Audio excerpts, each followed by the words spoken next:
الحمد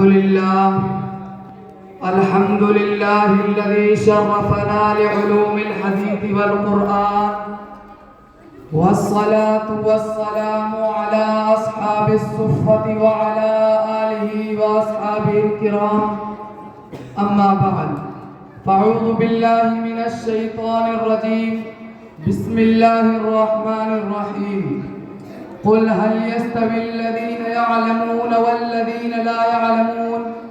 وقال النبي صلى الله عليه وسلم: من خرج في طلب العلم فهو في سبيل الله حتى يرجع، أو كما قال عليه الصلاة والسلام. ہم سے تاریخ ہے، تاریخ کا عنوان ہے ہم سے تاریخ ہے، تاریخ کا عنوان ہے وقت بھی جانتا ہے، وقت کی پہچان ہے ہم سے الجھو گے تو انجام برا ہوگا، ہم سے الجھو گے تو انجام برا ہوگا. رب کعبہ کی قسم صاحب ایمان ہے ہم.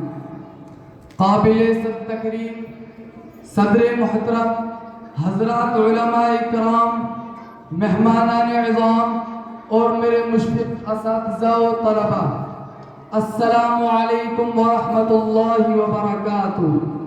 سامعین محترم، آج کی اس بابرکت و پررونق مجلس میں بندہ جس عنوان کو لبوں کا زیور بنا کر حاضر خدمت ہوا ہے وہ ہے عصر حاضر میں دینی مدارس کا کردار. سامعین محترم، نبی اکرم صلی اللہ علیہ وسلم اس دنیا میں دو عظیم نعمتیں لے کر آئے، ایک مقدس کتاب اور دوسرا روشن دین، ایک چمکتا ہوا علم اور دوسرا دمکتے ہوئے اخلاق، ایک علم کامل اور دوسرا عمل کامل. سامعین محترم، یہ جملہ اور مقولہ بڑا مشہور و متعارف بین الناس ہے کہ اس امت کے لیے پہلے مدرسے کی بنیاد مدرسہ دار ارقم میں یا اصحاب صفہ کی صورت میں رکھی گئی تھی. لیکن اگر تھوڑا سا باریک بینی سے کام لیا جائے تو اس امت کی رہبری اور رہنمائی کے لیے اور اسلام کے لیے جو پہلا مدرسہ قائم ہوا وہ غار حرا تھا، جس کے معلم اول رب کائنات، متعلم اول رحمت کائنات، واسطہ اول جبریل امین، کتاب اول قرآن کریم، مخاطبین اولین صحابہ اکرام کی خصوصی صفات پر مشتمل جماعت تھی. یہ تعلیم و تعلم کا سلسلہ وہاں سے شروع ہوا.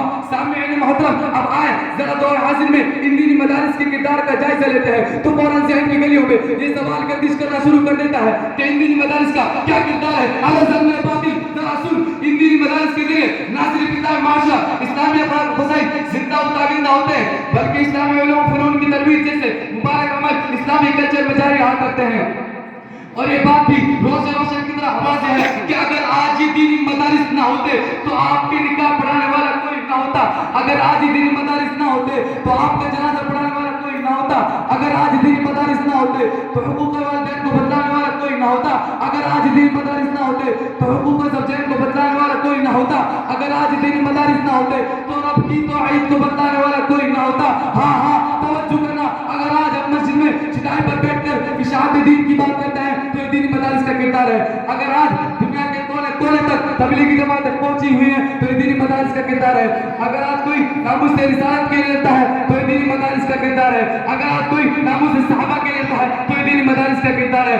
اگر آج خانقاہوں میں اللہ کا نام گونجتا ہے تو یہ دینی مدارس کا کردار ہے. سامعین محترم، دور حاضر میں دیکھیں، ایک باپ کے دو بچے ہیں، ایک عقل مند اور ہوشیار ہے، دوسرا کمزور ہے. توجہ کرنا، وہ باپ کیا کرتا ہے؟ اس عقل مند اور ہوشیار بچے کو اسکول و کالج سے تعلیم دلواتا ہے اور دوسرا جو کمزور ہے اس کو مدرسے میں داخل کرتا ہے، صرف اسی وجہ سے کسی کام کا نہیں. اب ان میں سے ایک کی پرورش اسکول و کالج سے ہوتی ہے تو دوسرے کی مدرسے سے. پھر نتیجہ کیا نکلتا ہے؟ 2-3 سال کے بعد وہی مدرسے والا کمزور بچہ اپنے ابا جان کو خوشخبری اور مبارکباد دیتا ہے کہ ابا جان میں حافظ قرآن بن گیا، اور یہ دینی مدارس کا کردار رہی تو کیا. سامعین محترم، توجہ کرنا، پھر جب یہ بچہ اپنے والدین کی خدمت سے انجام دیتا ہے تو یہ دینی مدارس کا کردار ہے. پھر جب یہ بچہ خیرکم من تعلم القرآن وعلمہ کا مصداق بنتا ہے تو یہ دینی مدارس کا کردار ہے. پھر جب یہ بچہ آگے رفتہ عالم بن کر مسجد کے منبر اور محراب سے لوگوں کو حقوق اللہ اور حقوق العباد کا درس دیتا ہے تو یہ دینی مدارس کا کردار ہے. ہاں انہی دینی مدارس والوں نے کمزور بچے کو اس حد تک لایا کہ وہ حافظ قرآن بن گیا، وہ مبلغ اسلام بن گیا، وہ مولد اسلام بن گیا، وہ مفسر اسلام بن گیا. اور یہ دینی مدارس کا کردار رہی تو کیا. سامعین محترم، اہل ایمان کو چاہیے کہ ان دینی مدارس کی قدر کرے، ان دینی مدارس کے مقام کو سمجھے، ان دینی مدارس کے لیے دعا کو اپنا مستقل معمول بنائے اور اپنے بچوں میں سب سے بہترین اور سب سے ذہین بچے کو ان دینی مدارس سے تعلیم دلوائے تاکہ دنیا کے سامنے ان دینی مدارس کا کردار اور بھی واضح ہو جائے۔ ہر دم برس رہے ہیں انوار مدرسوں میں، ہر دم برس رہے ہیں انوار مدرسوں میں، آ کر تو دیکھیے نا ایک بار مدرسوں میں، ہر پل محبتوں کا اظہار مدرسوں میں، ہر پل محبتوں کا اظہار مدرسوں میں، گفتار مدرسوں میں، کردار مدرسوں میں، دن بھر تلاوتیں ہیں، شب بھر عبادتیں ہیں،